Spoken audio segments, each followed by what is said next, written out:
Okay, so let's talk about infection. So how these pathogens are transferred, so or spread. One is airborne. So this is a transmission of a pathogen through the air. So like pneumonia, tuberculosis, coronavirus, those are airborne. Next are arthropods. So this is a transmission of a pathogen by an insect or tick. So like Lyme disease, malaria, those are examples of that. So next is direct contact. This is a transmission of a pathogen directly onto the host through intact or broken skin.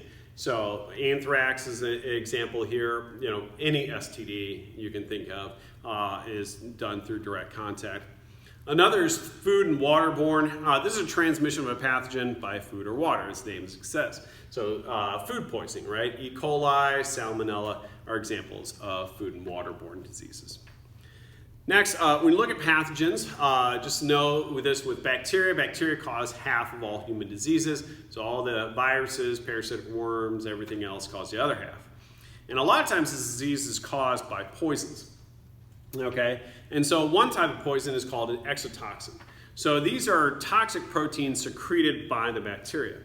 So this may be in food and causes to have diarrhea and stuff like that, like botulism. All right, another are endotoxins. So this guy has an endotoxin here. These are toxins that are components of the cell wall of the bacterium. These are typically on gram-negative bacteria.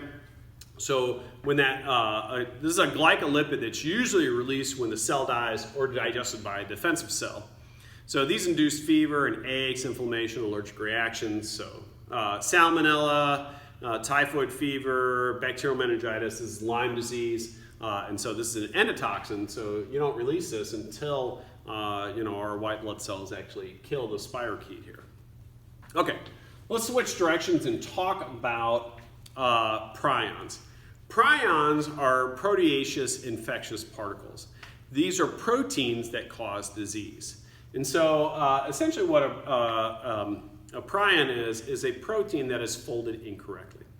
Okay, so this is the normal form of a protein. This is a prion form of the protein. So here's one thing about this. They're very similar to proteins that we naturally make in our body. So let's look at characteristics here. So prions are similar to proteins found in the plasma membrane of cells, especially brain cells. Prions they'll stick together inside these cells and they'll form these small fibers. And these fibers cannot be organized correctly into the plasma membrane. And what they do is they make the plasma membrane weak and eventually leads to the death of the cell, so the plasma membrane disrupts. We look at replication of these guys. A prion that gets into a cell causes similar proteins to it to change their shape into the prion shape. So this will cause this protein to change to look like that. Okay, so and then you get these fiber formations. So transmission, how do you get prions? This is through the eating of brain matter. So if you eat brain matter that has prions in it, well, you get those prions into you. So some people can have a genetic component to this, so you have genes that make these prions. If we look at characteristics of prions, prions are not sensitive to radiation. So they don't go break down like DNA does, like that. Prions are not destroyed by enzymes that digest DNA or RNA because they're not DNA or RNA. They are not sensitive. They are sensitive to protein denaturing agents because they are a protein. So high heat, pH changes, stuff like that. And prions are not species specific, so they can be transferred from one species to the next. So if we look at prion diseases, these are also known as transmissible spongiform encephalopathies because they affect the brain. So this is what they form, so they form these little holes in there. That's why we call spongiform, right? So when we look at brain matter, we're not supposed to see all these little holes there. So in humans, this is called Creutzfeldt-Jakob's disease, or Kuru in some areas of the planet. So everything that we know about this, we know from these tribes in New Guinea. Now, these tribes in New Guinea when somebody in their tribe would die, they would basically make a soup out of the person. I know this sounds gross, but this was their religious beliefs there. So they would eat the person, and by eating the person, in this soup, they would think that they were taking in the essence of that person, who that person had the essence of all their ancestors. So all their ancestors are inside of them. I know, that's their beliefs. Anyway, so what would happen though is they would develop Creutzfeldt-Jakob disease. So basically they get holes in their brains, and this would lead to odd behaviors. So we know that the incubation for this is 5 to 30 years. There is no cure from it, okay?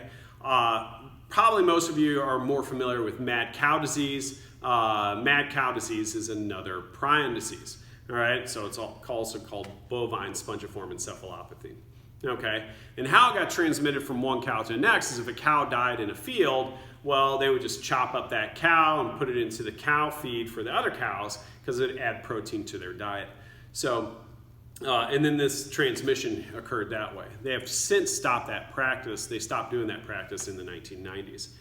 It was first noticed in sheep, and it was called scrapie in sheep, and it moved from sheep to cows this way. Now, it's called chronic wasting disease in deer and elk, and it can be transferred through saliva as well, as we know that. It's also found in cats and mink and mice. My suggestion to never get a prion disease is to not eat brain matter.